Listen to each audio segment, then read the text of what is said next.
Look at someone's work from the finished product point of view, and not does the footage look cool or whatever, but can you sink into the edit that they have produced and feel like runtime is not a factor. You're just getting lost in the story, lost in the vibe. It could be 4 or 5 minutes and it doesn't feel that way because you were engaged the whole time. So that is my number one tip that really carries across the board when hiring talent is look at the edit.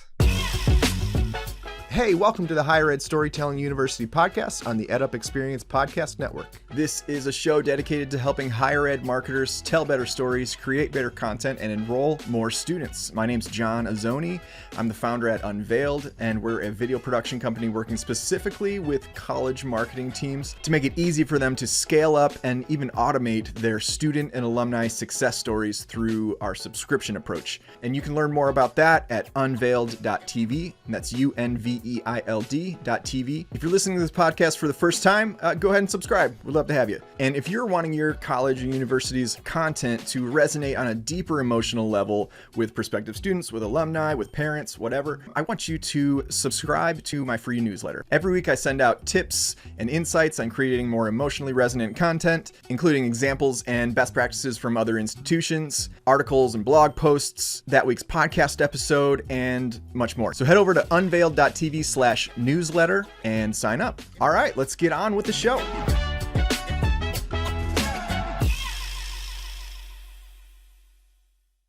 All right. Hey, folks. So this is a shorty episode this week, solo episode. By the time this comes out, it'll be a few weeks ago. I did a presentation at the Case Editors Forum in Washington, D.C., and it was a group of magazine editors from different colleges around the country. And we were talking about video storytelling, embracing video storytelling, helping them incorporate video into their print work and in their editorial, stuff. So I gave this presentation and got to the part about working with videographers, and I was kind of running out of time. So I had to kind of rush through it and wanted to spend a little more time unpacking some various aspects of working with videographers, both in-house and freelancers. So here we go. So I have been doing video professionally about 14 years. If you count the little YouTube videos I was making on my MacBook in like 2006 or something like that, I guess longer. But professionally, I have hired a lot of freelancers, a lot of talent, learned a lot by doing some things wrong, learned a lot by doing some things right. And I will tell you that finding the right partner that you can really, there's a difference between someone who can shoot video correctly, for example, or edit video correctly. They can cut the stuff. They can set the camera settings correctly. They can light something to look good. There's a difference between that and someone who, when you watch the work that they give you, you breathe a sigh of relief. Like, oh my gosh, yes, they get it. I can trust this person. Those are two different things. There's a lot of what I would call technicians out there. There's a lot of video technicians who can technically shoot a good looking interview. They can get some good looking B-roll on some fancy, gimbals and camera gear and stuff like that. Or maybe they can do some cool transition effects in the editing, or they can do some cool motion graphics, or, they technically, can cut video together and adjust audio levels and stuff like that. There's a lot of those. There are very few true artists who can really feel the edit, feel the shoot, really have an intuition about storytelling and creating something compelling and impactful. So I'm going to give you some tips on that. Also going to talk about some considerations when hiring in-house staff when it comes to budgets and what kind of roles to hire, how to treat those people, what kind of expectations to set, stuff like that. So let's start with, let's just assume that you're hiring outside partners for videography.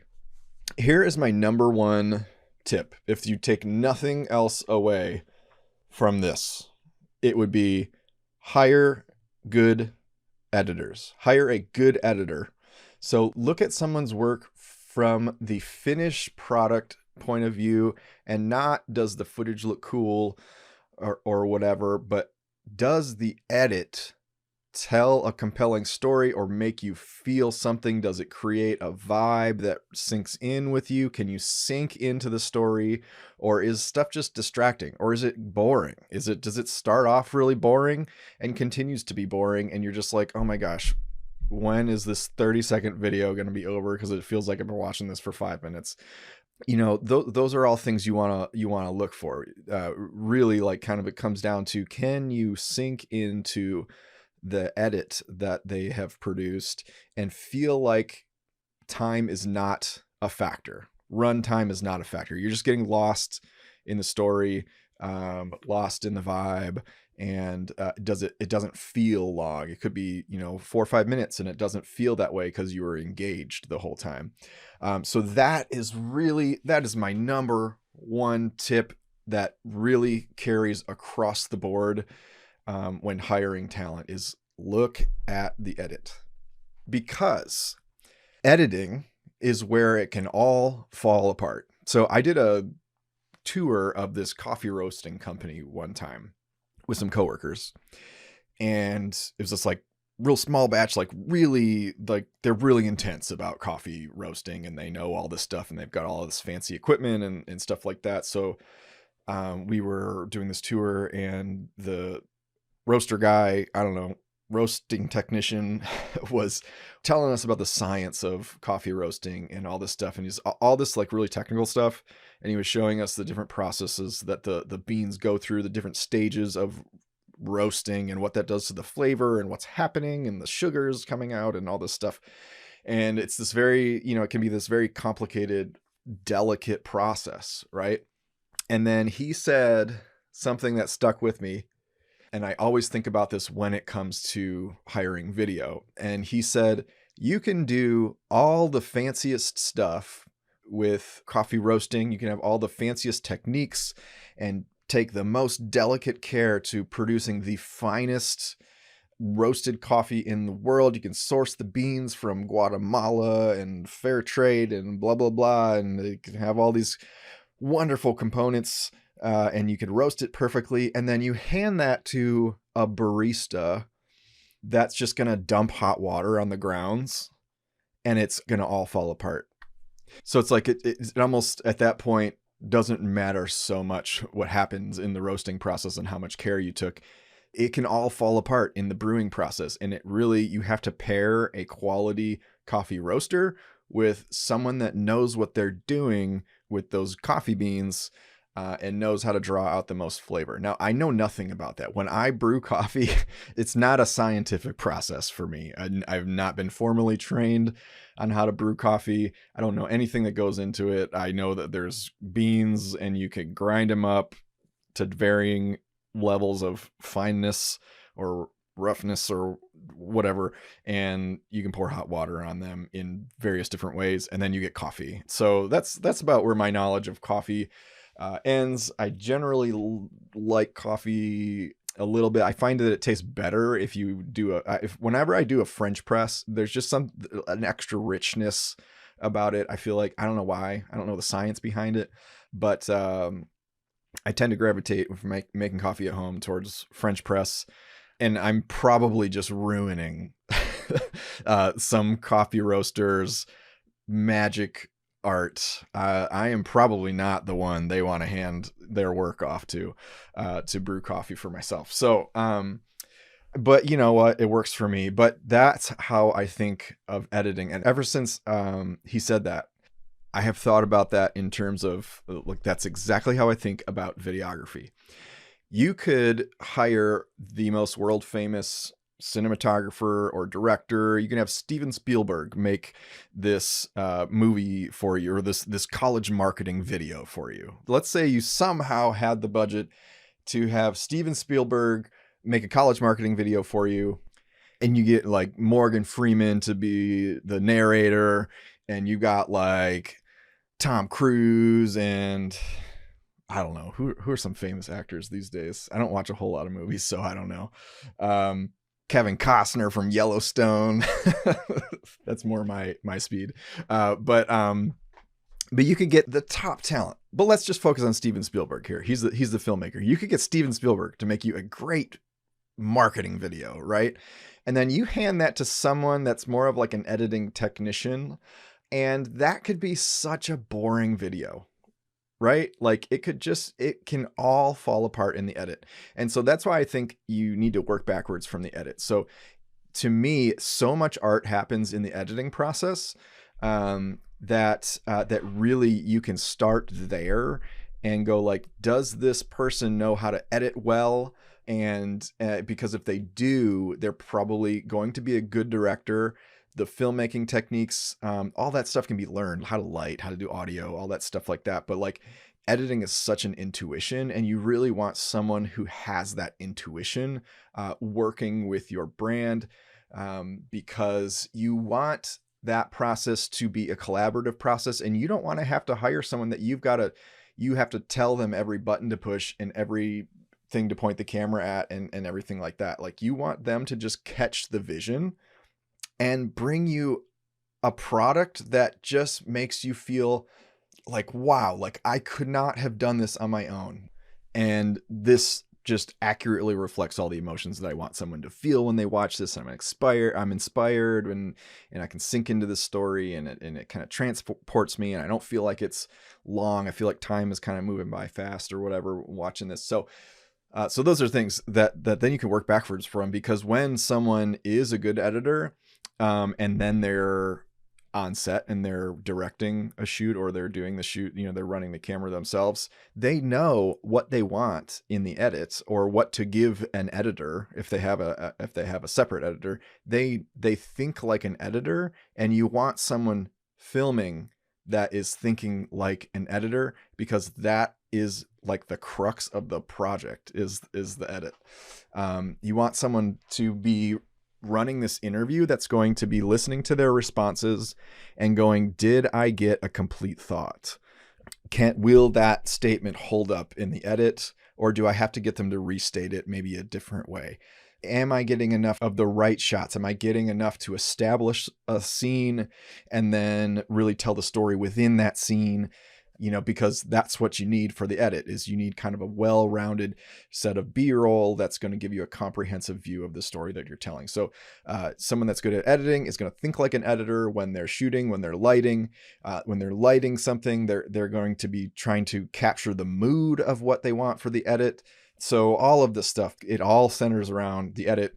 Bottom line, if you take anything away from this episode, it's look at the editing quality of their work. Secondary to that would be, does it feel cinematic and things like that. There's a lot of people that can get good cinematic footage. But that's not what persuades someone to go to your school. How you make them feel is what persuades them to go to your school. So, okay, so that's point number 1.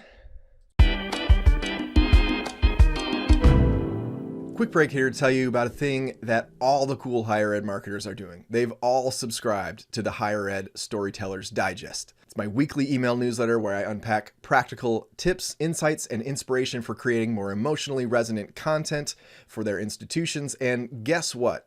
I think you're cool, and I want you on the list. Past newsletters have featured stuff like the anatomy of viral content. What makes a piece of content spread like wildfire? Also, examples of really compelling user-generated video content coming out of other institutions and getting a lot of traction on YouTube. We've also talked about how emotional content isn't just being sappy all the time. There's a variety of emotions that your content can speak to that can inspire a prospective student to take the next step with your institution. And so we've unpacked that. We've shared exclusive mini podcast episodes and bonus content that you can't get anywhere else but the newsletter. We've shared workflow tips for using AI to aid in content creation, all kinds of stuff that we unpack in this newsletter. And on more than one occasion, I've treated my entire list to free Starbucks.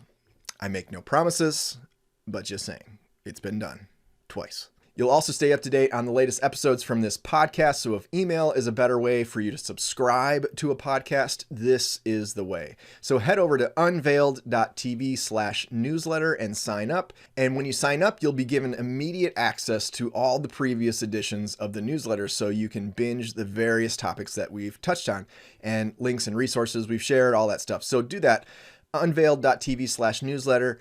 Unveiled is spelled Unveiled. Okay, back to the show.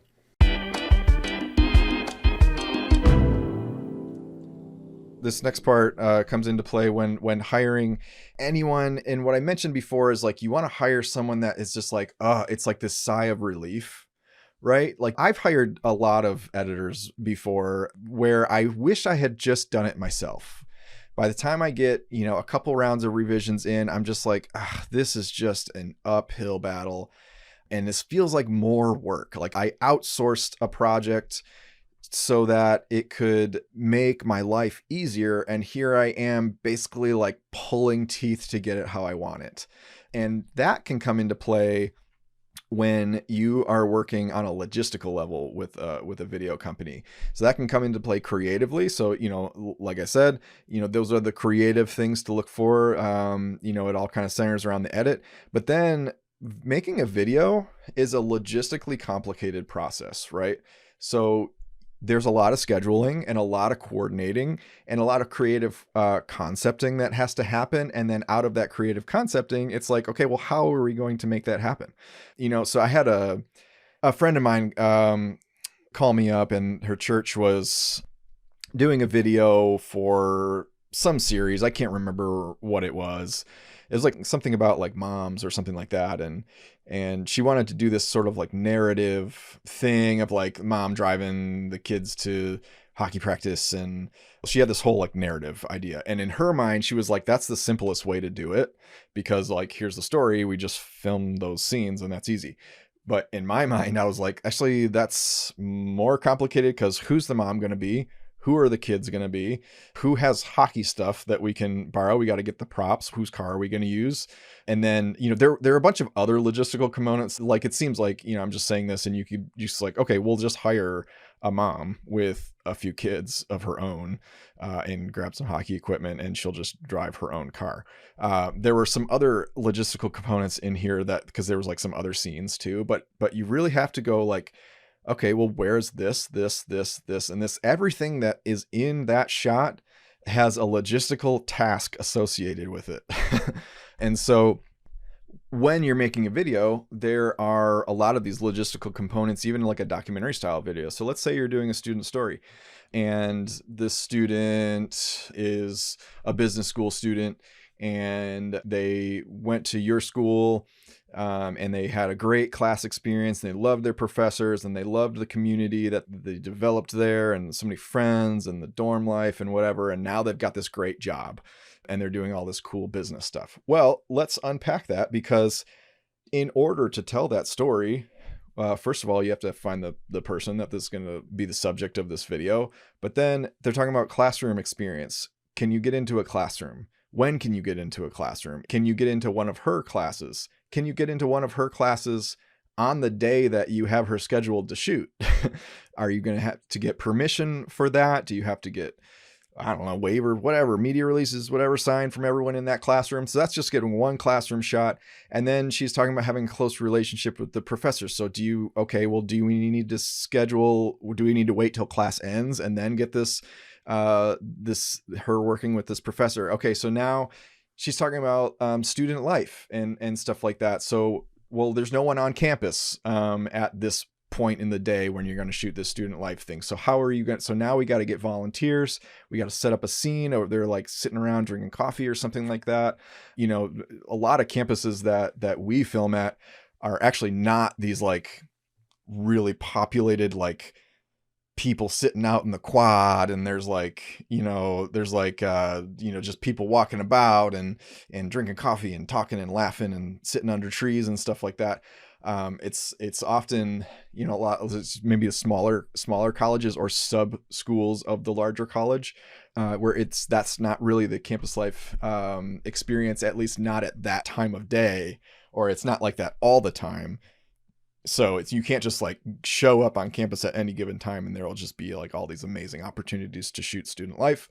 So again, like you'd have to fake some sort of scene like that. You got to get the volunteers to be in that shot. And then it's like, okay, well, where are they going to get the coffee? So now we got to get coffee.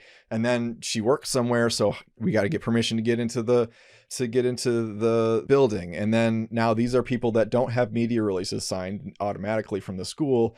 So it's in order to like really show the robustness of her job and stuff like that. Now we got to coordinate with all these strangers and yada, yada, yada, yada. So like there's all this stuff like to just make what you would think is like a simple video takes a lot of logistical planning. And you as the marketing director do not want to have to be the one that's doing all that coordinating, right?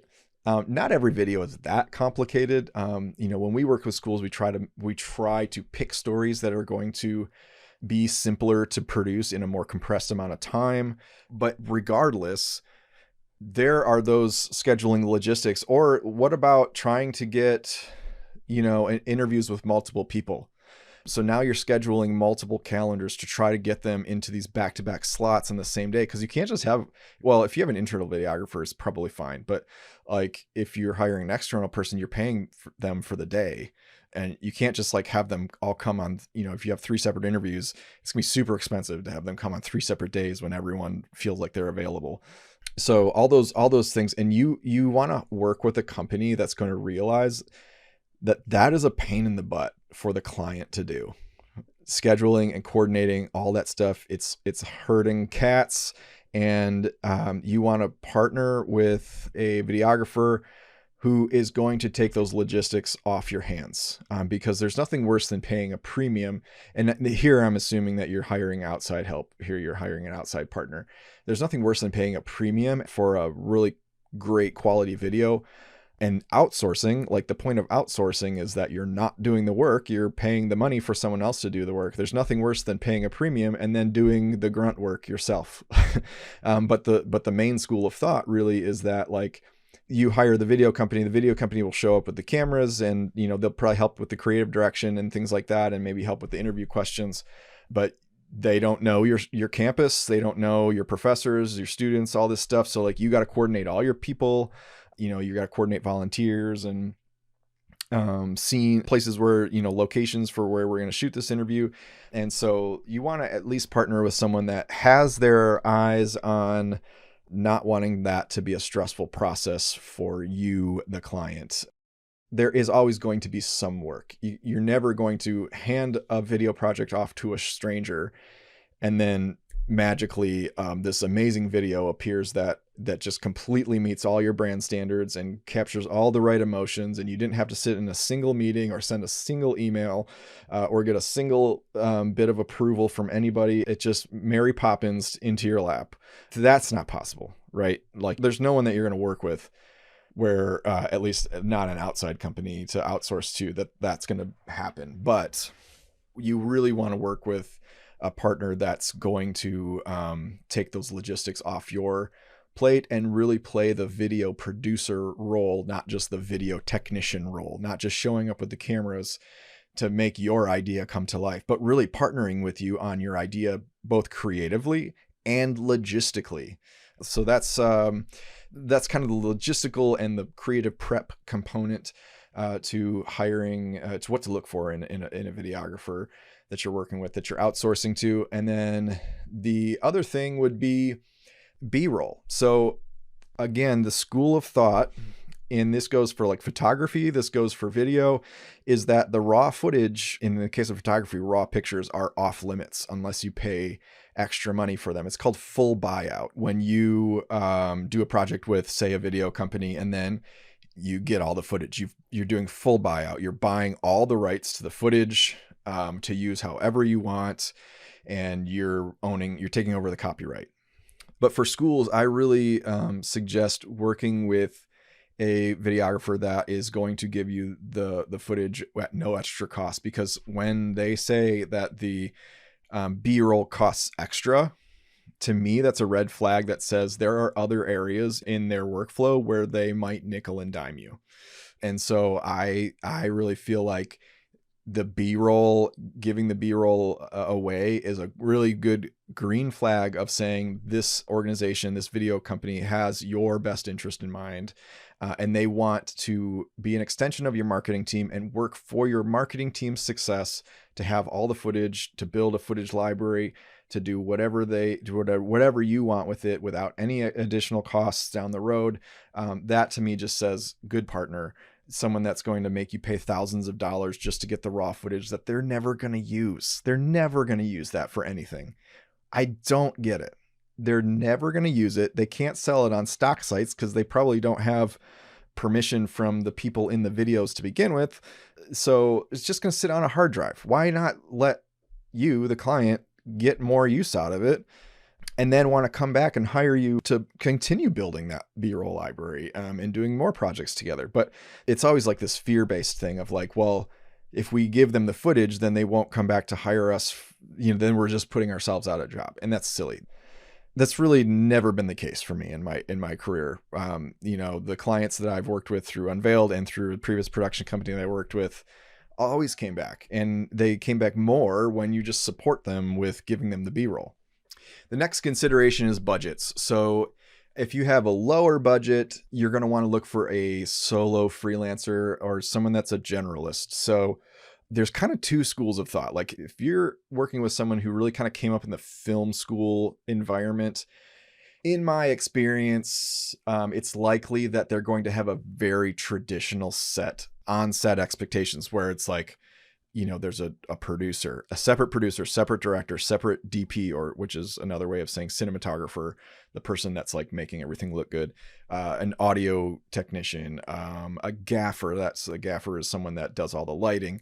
Grips are people that are moving C-stands around and things like that. And you'll come across some companies, there's a lot of them, that are like, oh, you want to shoot an interview? That's easily $30,000 project because we got to hire 8 people.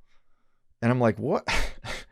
In what world does it take 8 people to shoot an interview? And I guess to me, that's like, I came up in the wedding world where like you had to filming a wedding, you had to get creative shots. You had to direct a little bit. You kind of had to think with the edit in mind. So you had to know where to stand, where you're going to get creative shots, how you're going to direct the couples sometimes during like the photo session when they're looking to you to like, oh, get some really cool shots of us. And then you got to do all the audio. You got to be the problem solver. You got to carry all the gear from location to location on the wedding day. That's just what I'm used to. I hired this company out in California for this college thing once. This was in my previous job. And it was like this for the education department of this one school. And they were having this sort of remote deep dive workshop on like pedagogies, like how to teach. And so it was like this 3-day deep dive thing with all these teachers who were doing this professional development thing with this like world-renowned educational leader. And so it's out in California. So for budget reasons, I was like, well, let's find a local crew. I hired this crew. They were like, man, we really need a sound technician and like, some other, assistants or whatever. Like, this is just not a simple project. In my mind, it was super simple. It was just, manage the audio by putting microphones in key places around the room, mic up the educational leader that was going to be doing most of the talking, and then film this multi-camera, like, have multiple cameras, have a couple of camera operators, and bingo bango. Like that's how we would film an event. That's how, we would film a lot of things like that, where there's just something happening and you're just following the action. You just set it up so that you can then just follow the action and not have to worry about every little compartment of this shoot, like the audio, all the equipment and managing the lighting and all this stuff like that. And so anyways, we kind of convinced them to do this with like 2 people, and the work was god awful. It was like, again, this was at my previous company. So these 2 guys that did this, they set the camera settings all wrong because they said they were so distracted by like having to manage the audio or something like that. And they set the camera settings wrong. And then one of the cameras was like completely out of focus for the whole 3 days. And they didn't fix it. I don't know why. So apparently we gave them too hard of a job to manage this, what seemed like a simple shoot to me. So anyways, not everyone thinks like that. There are schools of people who are like, no, we have to have separate compartmentalized, sort of departments on set here. And then there are other people that are like, we can knock this out. So you just have to find those people that are the generalists that kind of came up in a documentary style, like run and gun sort of approach. Those tend to be the types that you can get, to do more with less. If you have higher budgets, if you're doing a big commercial, something like that, definitely hire a studio that's going to produce this thing with separate on-set roles, because a commercial is just a different beast. You're working with high-end cameras, which then you're working with cinema lenses, which is just a whole separate workflow. They're heavier cameras, so you can't just kind of run around with them. You need special equipment. You need people to manage that equipment. You need people to direct talent, to order lunch. There's just more stuff that happens on a commercial shoot that needs multiple people: set decorators, art directors, things like that. Work with the company that will do that and hire those kind of traditional roles and do it quote unquote right. But if you have lower budgets, you're just not going to be able to afford a studio that's really thinking in that traditional set way. So that's a red flag. If they're really looking they need to charge you a bunch of money to do something very simple, like shoot an interview or something like that, that's a red flag. But if they're kind of more of a one-man band kind of thing, that's a indication that they're used to handling a lot of roles on set and working in small crews. Okay, so now we're talking about hiring in-house talent. So here's the thing that I hear a lot from videographers, and I heard it from a couple people after I gave this presentation at the Case Editors Forum, is that their videographers are stressed out. The expectations are too high for one person. Let me explain the concept, then I'll explain the result from the presentation. So really, one person can't do it all. Just because you're saying, okay, we're going to embrace this video marketing thing, we're going to hire a videographer, and so we've hired a guy that we feel really confident with, or a woman, and so now we've checked the box, videography. So all the video requests that anyone has, now we've got someone on staff that can handle those. And so let the floodgates open. So the president's going to start asking for stuff, and the dean's going to ask for stuff, and the school of nursing is going to want a promo video, and the hockey team's going to want a promo video, and all these requests are going to start coming in. And what's going to happen is that person is bogged down, period. And the videos take a lot of coordinating. It's your idea of just oh, this is a real simple video, it should just be quick, right? Probably will take a couple weeks, to flesh out and produce and edit and deliver. So what ends up happening is, then that videographer gets bogged down with all the stuff that's yelling the loudest, what's on fire that needs a video, and our internal guy is going to handle that. What happens then to all the stuff, the storytelling, the commercial work, the thought leadership stuff, the course promo stuff, all the stuff that's forward pushing, that's really going to be beneficial for enrolling prospective students? What's going to happen to that when all these people are just clamoring at this one videographer to do all this internal comms stuff? So you really have to define the expectations. Do you want this person to do internal comms? Then make sure that you still hire outside help. Budget for both. Don't just think that because you hired a videographer, now your whole college, everyone's going to get videos for you. Get a video, and you get a video, and you get a video. It's just not going to work like that, or it's going to work like that for a minute, and then that person's going to leave because the expectations are too high, and everyone wants their video fast, and no one wants to slow down and think about how this video serves the mission of the college. How are we going to do the messaging? People just want, just shoot, just shoot it, and let's figure it out later. We'll figure it out in the edit. It's just a simple video. We don't have to overthink this. No. You got to think about it. You have to be intentional with video. So really, from an output perspective, lower your expectations, or very clearly define those priorities. Do you want this person to do internal comms? Then build the request system and build their workflow around handling internal clients and internal comms work. If you want them to do more outward facing stuff, then, involve them in the strategy meetings, involve them in the creative direction meetings, involve them from square zero, from the very start of someone thinking about this project, because they're going to have opinions. They're going to have to be the one that's executing it. And so don't just bring them in to execute a bad idea, because what happens is like the marketing team will think of what they think is a great idea and they'll say, the videographer, hey, come do this. And the videographer the whole time is like, this is dumb. Like, this is not going to work. No one's going to like this. It's boring. And your videographer knows a lot about what makes something compelling. You need to involve them in the creative direction from the very get-go. I'm going on all kinds of tangents here. I just get very passionate about this because I don't think people realize all the talent that goes into making a video happen and how much input that person should have and how much they know about messaging and understand messaging and storytelling and things that you might think are only exclusive to the marketing team. The marketing team has the messaging and the strategy under control. We don't need anyone else's input.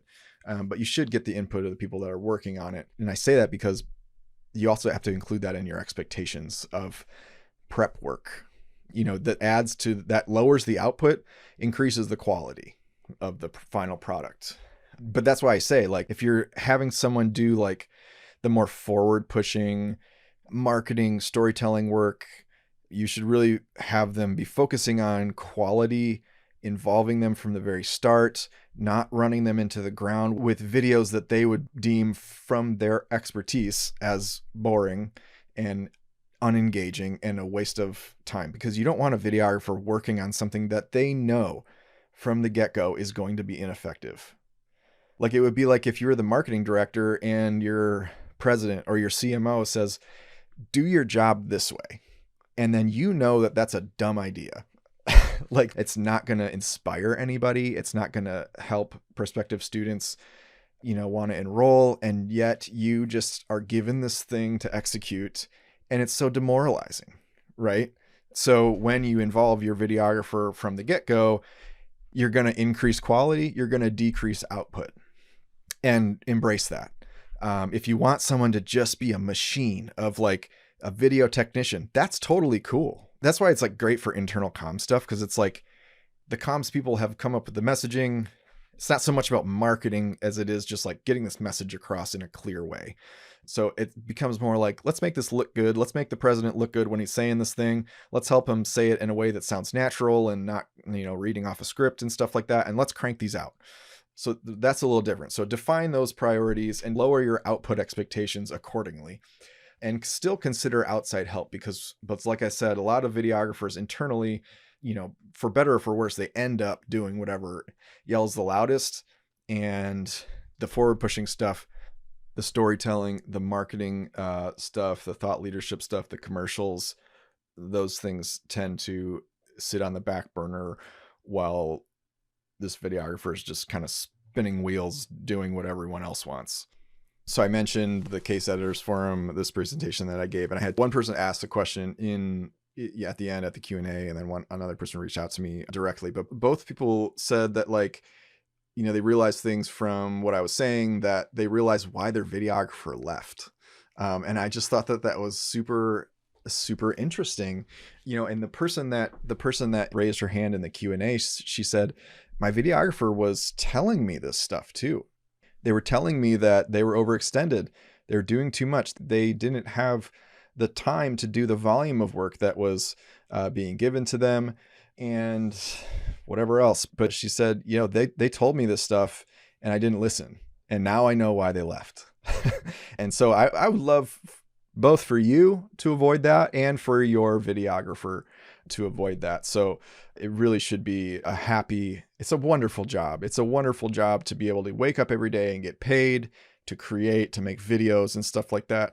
Let's keep it in that realm of like, this is enjoyable and I'm using my creative brain and I'm given ample time to do the things that I'm supposed to do. I'm not given unrealistic deadlines, yada, yada, all that stuff that goes into employee happiness. So yeah, I just thought it was interesting that there was a couple people that were like, yeah, my videographer left and now I know why. So one person can't do it all. Number one. Number two, still consider outside help. Number three, if you have the budget for more than one internal staff member, so say you're maybe building something like a team, from experience, a good sort of, cost efficient, but still powerhouse duo would be a producer, director, shooter, or camera operator. That's all one person. So someone that's going to coordinate the shoots, creatively concept them, coordinate them, and film them and light them and do the audio, all that stuff. So someone that's going to execute the shooting, and then a separate editor who is day after day cranking out the post-production, because that is a lot of work. So if you're having one person do both of those, you're going to get about 50% of the output, right? Because that person is going to be editing a lot of the time, like probably most of the time, because that's where a lot of the tedious work happens. But if you can siphon that off into a solo editor and then let the other person go do the shooting, you have a pretty good working relationship there that can increase output without having to really have this like giant robust team. Okay, so those are my considerations. And now I want to just give a plug for the V1. So the V1 is my community for in-house higher ed videographers. It's a fairly new thing. It's been happening and growing for a few months now. Right now, it's a monthly newsletter that we send out to people who have signed up, who are in-house staff at colleges. And it's content that is meant to help inform them on the latest things like AI, how AI is affecting editing and filmmaking, and how AI can help, increase productivity and increase efficiency in editing workflows and things like that. It's about creative concepting. It's about how to create videos that have strong hooks that really suck people in and make them want to watch the whole thing. It's conversations with other internal in-house videographers on the challenges that they face and how they're overcoming them. So for example, we talked to a videographer from a particular college on navigating creative challenges with internal clients. So when different departments are asking for things, but, and they don't really know like all the creative decision-making that should go into making that request effective for their needs, how do we overcome those challenges as internal staff that wants to be the yes sayers? We don't want to be the no, the people are saying, no, we can't do this.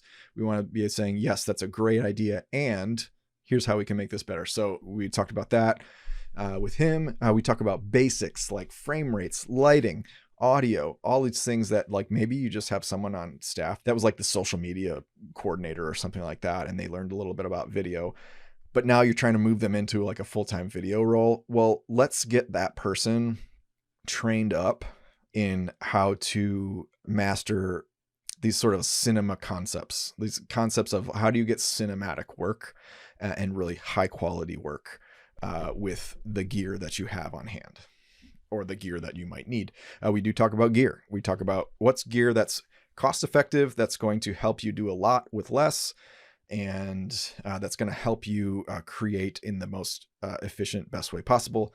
So we talk about that kind of stuff. Anyway, a lot of stuff. We support in-house videographers at colleges. You can reach out to me at john@unveiled.tv. It's JOHN, unveiled as UNVEILD.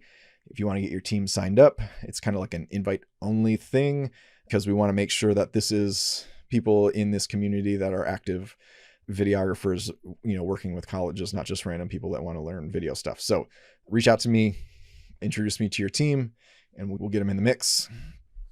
So those are my tips on how to work with videographers, both external partners and hiring in-house talent. If you have any questions, reach out to me, or just, go on unveiled.tv and, do the thing that you know how to do, which is find the contact form, whatever. You're smart. You know where to find me. So, all right. Thanks. Thanks for listening. 3 things I want to give you before you go. Number 1, reminder to sign up for my free weekly newsletter, all about creating content that resonates emotionally with your audience. And you can do that at unveiled.tv/newsletter. Unveiled is spelled UNVEILD. Number 2, if you've enjoyed this episode, share it with someone. Share it with your team, your boss, your dog, whatever. And if you're not already subscribed, I'd love for you to do that. Number 3, reach out to me. If you have comments, questions, you want to talk about a video project, whatever, my email is john@unveiled.tv. John is spelled JOHN, or follow me on LinkedIn. If you're searching for me, my last name is spelled AZONI. That's all for today, and I look forward to catching you on the next episode of the Higher Ed Storytelling University podcast. Thanks.